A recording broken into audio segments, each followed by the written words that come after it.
नमस्कार दोस्तों और स्वागत है आपका 100% इंग्लिश के यूट्यूब चैनल पर। दोस्तों आज हम जिस लिटरेरी मास्टरपीस को डीप डाइव करने वाले हैं वो अमेरिकन लिटरेचर की one of the most intense और कॉम्प्लेक्स पोएम्स में से एक है। एमिली डिकिंसन की आई can not live with you. अगर आपको लगता है कि ये सिर्फ एक लव पोएम है तो वेट करिए। By the end of this video आपका पर्सपेक्टिव पूरी तरीके से चेंज हो जाएगा। हम इसे लाइन बाय लाइन डिकोड करेंगे, लेकिन सबसे पहले किसी भी टेक्स्ट को समझने के लिए उसका कंटेक्स्ट समझना बहुत ज़रूरी होता है। तो चलिए शुरू करते हैं इसके हिस्टोरिकल और बायोग्राफिकल कंटेक्स्ट से। दोस्तों सबसे पहले हमें टाइम मशीन में बैठकर 1862 में जाना होगा। डिकिंसन की लाइफ में इस ईयर को ये 1862 को ईयर ऑफ मिरेकल्स के नाम से भी जाना जाता है। ये वो साल था जब उन्होंने सबसे ज्यादा पोएम्स लिखी। अप्रोक्सीमेटली 370 पोएम्स लिखी थी उन्होंने इस एक साल में। लेकिन ये साल सिर्फ क्रिएटिविटी का नहीं था, बल्कि इंटेंस टर्मोइल का भी था। 2 लेवल्स पर यहाँ पर वॉर चल रही थी। एक थी एक्सटर्नल वॉर। अमेरिका में सिविल वॉर अपने पीक पर था। पूरे देश में डेथ और फ्रैक्चर का एटमॉस्फेयर था। ऑल्दो डिकिंसन डायरेक्टली वॉर के बारे में कम लिखती थी, लेकिन उनकी पोएम्स में जो गन इमेजरी है या ब्रोकन पोर्सिलेन की बात है, वो उस टाइम के फ्रैक्चर्ड एटमॉस्फेयर को भी रिफ्लेक्ट करता है। इंटरनल वॉर डिकिंसन के अंदर एक इमोशनल स्टॉर्म चल रहा था। उनके अपने लेटर्स में एक टेरर का जिक्र किया गया है जो उन्हें सितंबर से फील हो रहा था। अब ये टेरर क्यों था? स्कॉलर्स मानते हैं कि ये डायरेक्टली कनेक्टेड था रिवर्ड चार्ल्स वर्ड्सवर्थ से। वर्ड्सवर्थ एक मिनिस्टर थे जिन्हें डिकिंसन अपना मास्टर मानती थी। मई 1862 में वर्ड्सवर्थ फिलाडेल्फिया छोड़कर सैन फ्रांसिस्को चले गए। आप इमेजिन कीजिए कि उस जमाने में ईस्ट कोस्ट से वेस्ट कोस्ट जाना मतलब दुनिया के दूसरे कोने में चले जाना जैसा था। ये डिकिंसन के लिए एक डबल लॉस था, एक तो फिजिकल सेपरेशन और दूसरा एक स्पिरिचुअल डिस्कनेक्ट। इस पोएम में जो ओशंस का रेफरेंस आता है लास्ट स्टैंजा में, वो इसी ज्योग्राफिकल डिस्टेंस को सिंबलाइज करता है। अभी हम लाइन बाय लाइन डिकोड में इसको देखेंगे भी। एक और इम्पॉर्टेंट टेक्निकल बात है जो आपको एग्जाम या एनालिसिस में लिखनी चाहिए। डिकिंसन ने ये पोएम किसी बुक में पब्लिश नहीं करवाई थी। उन्होंने इसे अपने हाथ से सिले हुए बुकलेट्स में रखा था, जिसे हम फेसिकल्स कहते हैं। ये पोएम स्पेसिफिकली फेसिकल 33 में हमको मिलती है। जब 1890 में उनकी डेथ के बाद पहली बार इनकी पोएम्स की बुक आई, तो एडिटर्स ने इस पोएम को लव सेक्शन में प्लेस किया और इसका टाइटल रखा इन वेन। लेकिन जैसा हम आगे देखेंगे, ये सिर्फ लव के बारे में नहीं है। ये रेनंसिएशन यानी त्याग, डिस्पेयर के बारे में पोयम है। इस टाइम के आसपास डिकिंसन ने व्हाइट क्लोथ्स पहनना शुरू किया था, जिसे वो अपना व्हाइट इलेक्शन कहती थी, जो पोयम के एंड में व्हाइट सस्टेनेंस बनकर आता है। तो कंटेक्स्ट ये है, एक तरफ देश टूट रहा है, सिविल वॉर चल रही है, और दूसरी तरफ डिकिंसन का हार्ट, वर्ड्सवर्थ का डिपार्चर। इन दोनों के बीच में ये पोयम एक लॉजिकल प्रूफ की तरह खड़ी है कि क्यों उनका यूनियन इम्पॉसिबल है। ग्रेट, कंटेक्स्ट सेट हो गया। अब आते हैं पोयम के टेक्स्ट पर। इस पोयम को एनालाइज करने के लिए हम इसे 4 लॉजिकल पार्ट्स में डिवाइड करेंगे, क्योंकि डिकिंसन इस पोयम में एक लॉयर की तरह आर्ग्यू कर रही हैं। वो स्टेप बाय स्टेप प्रूफ दे रही हैं कि उनका यूनियन क्यों इम्पॉसिबल है। ये पार्ट्स है the rejection of the life, मतलब लाइफ में उनका यूनियन पॉसिबल नहीं है। डेथ में उनका यूनियन पॉसिबल नहीं है। हेवन में उनका यूनियन पॉसिबल नहीं है। और लास्ट में हम देखेंगे कंक्लूजन, द वाइट सस्टेनेंस, यानी कि कहाँ पर उनका यूनियन पॉसिबल है। चलिए शुरू करते हैं पार्ट 1 के साथ। पोयम की ओपनिंग लाइन ही लिटरेचर के one of the most famous paradoxes में से एक है। I can not live with you, it would be life and life is over there behind the shelf. Dickinson start करती हैं एक सीधे स्टेटमेंट से, I can not live with you. Normal romantic poems में लवर कहता है I can not live without you, लेकिन यहाँ वो कह रही हैं कि मैं तुम्हारे साथ नहीं रह सकती। क्यों? वो कहती हैं इट वुड बी लाइफ। यहाँ लाइफ का मतलब है डोमेस्टिक ऑर्डिनरी जिंदगी, यानी कि शादी करना, घर बसाना। डिकिंसन के लिए ये लाइफ वो चीज है जो over there behind the shelf रखी हुई है। उन्होंने लाइफ को एक ऑब्जेक्ट बना दिया है, जैसे कि कोई सामान शेल्फ के पीछे पड़ा हो। वो खुद को और अपने लवर को इस लाइफ से अलग मानती हैं। The sexton keeps the key to putting up our life his porcelain like a cup. अब वो इंट्रोड्यूस करती हैं एक कैरेक्टर को, द सेक्सटन। सेक्सटन वो चर्च का ऑफिशियल होता है जो चर्च की देखभाल करता है और कब्र खोदता है। डिकिंसन कहती हैं कि सेक्सटन के पास कीज हैं, यानी हमारी लाइफ की चाबी हैं। इसका मतलब है कि सोसाइटी और चर्च के रूल्स डिसाइड करते हैं कि कौन साथ रह सकता है और कौन नहीं। वो अपनी पोटेंशियल लाइफ को कंपेयर करती हैं इस पोर्सिलीन से, जैसे कि चीनी मिट्टी का कप हो। सोचिए अगर वो शादी कर लेते तो उनकी लाइफ उस नाजुक कप जैसी हो जाती जो सेक्सटन ने शेल्फ पर रख दिया है और उस शेल्फ को लॉक कर दिया है। It represents a life that is fragile and is controlled by others. Discarded of the housewife, quaint and broke, a newer serf pleases, old one cracks. यहाँ मेटाफर और डार्क हो जाता है। वो कहती है कि डोमेस्टिक लाइफ में चीजें पुरानी हो जाती हैं। डिस्कार्डेड ऑफ द हाउसवाइफ, एक हाउसवाइफ पुराने कप्स को फेंक देती है जब वो क्विंट यानी अजीब या फिर टूट जाते हैं। वो कहती है न्यूअर सर्व प्लीजेस। नोट कीजिए सर्व एक बहुत महंगी फ्रेंच प्रोसिलीन होती है। मतलब लोग पुराने रिश्तों को तोड़कर नए चमकदार रिश्ते न्यूअर सर्व्स ढूंढने लगते हैं।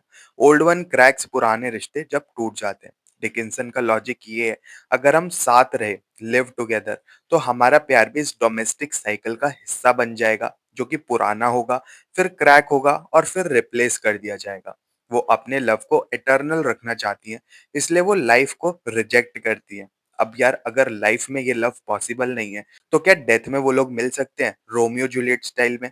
डिकिंसन कहती है नहीं, फिजिक्स और बायोलॉजी इसकी इजाजत नहीं देती। I could not die with you, for one must wait to shut the others gaze down, you could not. वो कहती हैं I could not die with you. क्यों? क्योंकि प्रैक्टिकली दो लोग एक साथ नहीं मरते। फॉर वन मस्ट वेट, किसी एक को रुकना पड़ेगा दूसरे की आंखें बंद करने के लिए। To shut the others gaze down, ये सर्वाइवर की रिस्पॉन्सिबिलिटी होती है। और फिर वो अपने लवर वर्ड्सवर्थ को एड्रेस करती हैं यू कुड नॉट। वो जानती हैं कि उनका लवर इतना स्ट्रांग नहीं है कि वो डिकिंसन को मरते हुए देख सके और उनकी आंखें बंद कर सके, तो वो टूट जाएगा ऐसे उनको देखकर। And I stand by and see you freeze without my right of frost, deaths privilege. और अगर वो यानी कि डिकिंसन सरवाइव कर गई, वो पूछती हैं could I stand by and see you freeze. यहाँ फ्रीज एक मेटाफर है डेथ के लिए। फ्रीज मतलब जैसे बॉडी फ्रीज हो जाती है ना मरने के बाद, तो वो एक मेटाफर है। वो कहती है कि अगर मैं तुम्हें मरते हुए देखूंगी तो मुझे गुस्सा आएगा कि मुझे मरने का हक, राइट ऑफ फ्रॉस्ट, नहीं मिला। डेथ प्रिविलेज, मरना एक प्रिविलेज है यहाँ पर। डिकिंसन डेथ से जेलस फील करेंगी अगर डेथ ने उनके लवर को पहले ले लिया। सो डेथ में भी यूनियन पॉसिबल नहीं है। अब पोयम शिफ्ट होती है सबसे कंट्रोवर्शियल पार्ट की तरफ। अगर जिंदगी और मौत में नहीं मिल सकते तो क्या हेवन में वो लोग मिल सकते हैं? क्रिश्चियन फेथ कहता है यस, लेकिन डिकिंसन कहती है no. Nor could I rise with you because your faith would put out Jesus that new grace. ये लाइन बहुत ही इंटेंस है। वो कहती है तुम्हारे साथ में राइज यानी रिसरेक्ट नहीं हो सकती। क्यों? Because your face would put out Jesus. Put out का मतलब है बुझा देना, एक्सटिंग्विश कर देना। वो कह रही है कि तुम्हारा चेहरा इतना ब्राइट है कि वो जीसस के चेहरे को भी फीका कर देगा। ये आइडोलेट्री यानी मूर्ति पूजा की तरह है। वो अपने लवर को गॉड से ऊपर रख रही है। That new grace refers to the grace of salvation जो उन्हें लवर के सामने दिखाई नहीं देगा। Glow plain and foreign on my homesick eye except that you than he shone closer by. अगर जीसस उनके सामने आए भी तो वो ग्लो पेन एंड फॉरेन लगेंगे। डिकिंसन की आंखें होमसिक है, लेकिन हेवन के लिए नहीं, अपने लवर के लिए। वो एक साइंटिफिक रीजन देती हैं, except that you than he shone closer by. जैसे कि एक मोमबत्ती अगर आग के पास हो तो वो दूर वाले सूरज को भी छुपा लेती है, वैसे ही लवर डिकिंसन के क्लोजर है, इसलिए वो गॉड को यानी ही को भी ब्लॉक कर देगा। दे जज us how for you served heaven you know, और sought to I could not. अब जजमेंट डे का सीन आता है। दे यानी कि गॉड्स या फिर एंजल्स हमें कैसे जज करेंगे? डिफरेंस बहुत बड़ा है।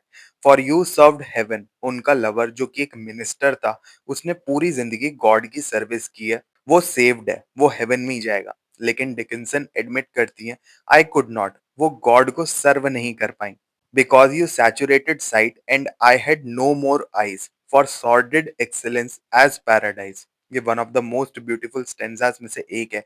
वो कहती हैं मैं गॉड को इसलिए नहीं देख पाई because you saturated sight. Saturate मतलब पूरी तरीके से भर देना। उनकी आंखें लवर से इतनी भरी हुई थी कि I had no more eyes. और पैराडाइज की बात करें, वो उसे कहती हैं सॉर्डेड एक्सेलेंस। ये एक ऑक्सीमोरॉन है। पैराडाइज एक्सेलेंट है, लेकिन डिकिंसन के लिए वो सॉर्डेड है यानी कि डर्टी या फिर चीप है। क्यों?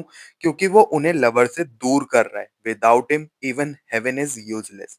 And where you lost I would be, though my name rang loudest on the heavenly fame. वो कहती हैं अगर तुम लॉस्ट यानी कि हेल में गए तो मैं भी वहां जाऊंगी, चाहे मेरा नाम हेवनली फेन यानी कि लिस्ट ऑफ सेंट्स में सबसे ऊपर क्यों ना हो, मतलब सबसे ज्यादा लाउड क्यों ना चिल्लाए गए हो। मैं अपनी सेल्वेशन छोड़ दूंगी तुम्हारे लिए। And were you saved and I condemn to be where you were not, that self were hell to me. लेकिन प्रॉब्लम ये है कि तुम तो मिनिस्टर और तुम सेव्ड ही होंगे, मतलब तुम हेवन में ही जाओगे, और मैं जो कि एक आइडियोलेटर हूँ वो कंडेम्ड ही होंगी, तो हम अलग हो जाएंगे। डिकिंसन यहाँ पर हेल की डेफिनेशन भी चेंज कर देती है। फायर उनके लिए हेल नहीं है। Where you were not, that self were hell to me. जहां तुम नहीं हो वो जगह मेरे लिए हेल है। सो जजमेंट डे पर भी हमारा मिलना पॉसिबल नहीं है, डिकिंसन का ये मानना है।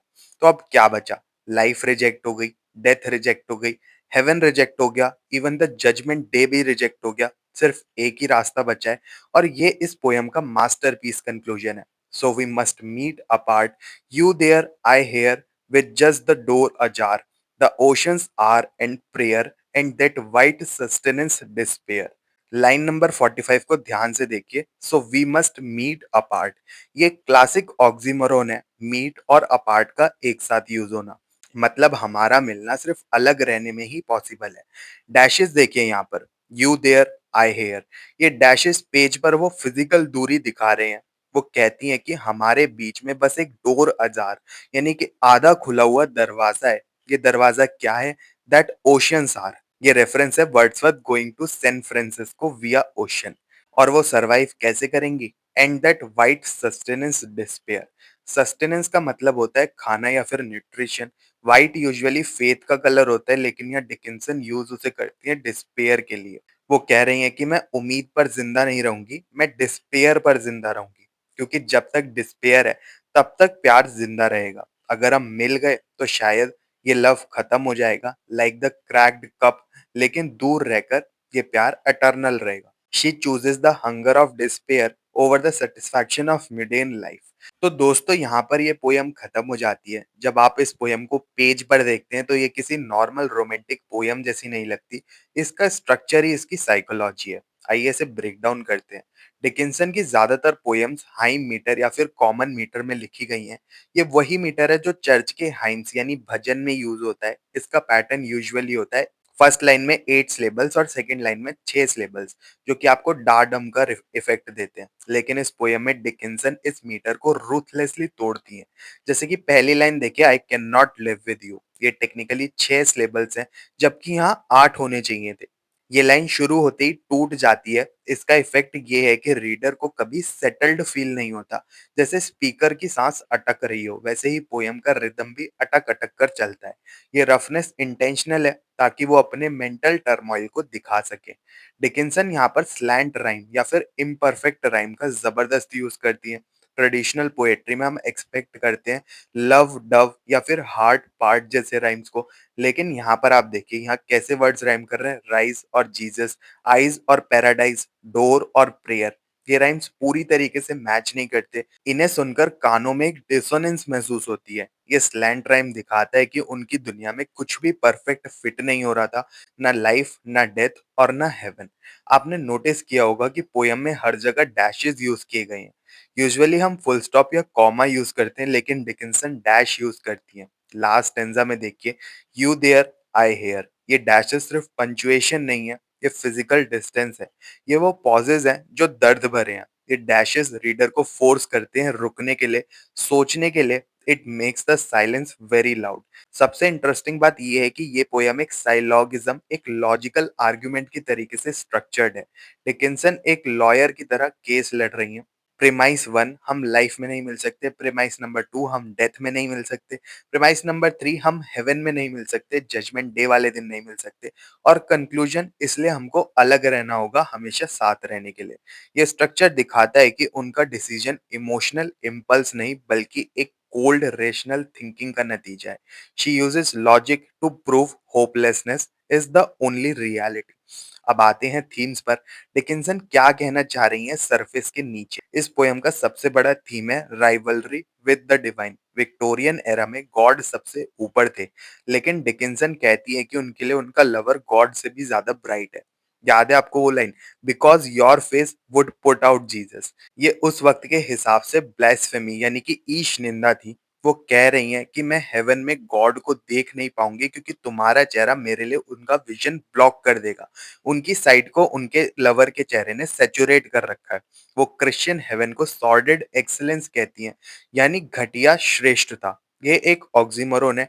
हेवन एक्सीलेंट है क्योंकि वो डिवाइन है, लेकिन सॉर्डेड है, चीप है क्योंकि वहाँ उनका लवर नहीं है। The paradox of despair, despair as a food इसका सेकंड मेजर थीम है। पोयम एंड होती है and that white sustenance despair. Usually हम कहते हैं कि उम्मीद पे दुनिया कायम है, लेकिन डिकिंसन कहती है नहीं, मेरे लिए डिस्पेयर ही खाना है। क्यों? क्योंकि जब तक डिस्पेयर है, तब तक वांट है। अगर वो मिल गए, तो शायद वो पोर्सिलीन की तरीके से टूट जाएँगे और उनका प्यार खत्म हो जाएगा। लेकिन दूर रहकर उनके बीच में एक ज़ील हमेशा ज़िंदा रहेगी। इसलिए वो व्हाइट वर्ड को यूज़ करती हैं जो कि प्योरिटी का सिंबल है। उनका डिस्पेयर उनके लव की तरह ही प्योर है और होली है। अगला थीम बहुत ही कॉम्प्लेक्स है पर लेकिन बहुत ही ज़्यादा ब्यूटीफुल है। So we must meet apart. Dickinson कहती हैं कि सेपरेशन ही मिलने का एकमात्र तरीका है। यूनियन थ्रू सेपरेशन अगला थीम है हमारा। फिजिकल दुनिया में मिलना इम्परफेक्ट होता है, लेकिन अपार्ट रहकर वो अपने लवर को अपने दिमाग में परफेक्टली रख सकती हैं।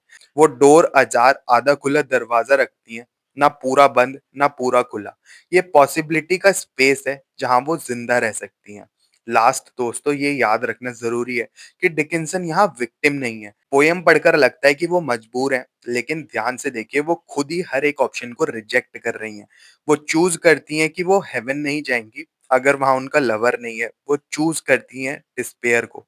ये पोयम एक पावरफुल वुमेन की आवाज है जो सोसाइटी, रिलीजन और डेथ के रूल्स को नहीं मानती और अपना नया रूल बनाती है, the rule of despair. So friends, ये था डिटेल्ड ब्रेकडाउन और स्ट्रक्चर्स एंड थीम्स। हमने देखा कि कैसे डिकिंसन ने हाई मीटर को तोड़ा, कैसे लॉजिक यूज किया और कैसे गॉड को चैलेंज किया। यहाँ पर हमारी ये पोयम खत्म हो जाती है। अगर आपके कोई भी डाउट्स हैं इस पोयम को लेकर तो आप कमेंट सेक्शन में जरूर पूछ सकते हैं। अगर आपको ये वीडियो पसंद आई हो तो इसको लाइक और शेयर जरूर करें और 100% इंग्लिश चैनल को सब्सक्राइब कर लें और ऐसे इंसाइटफुल वीडियोस के लिए। मिलते हैं फिर अपने नेक्स्ट वीडियो में। तब तक के लिए happy studying and best of luck for your upcoming examinations.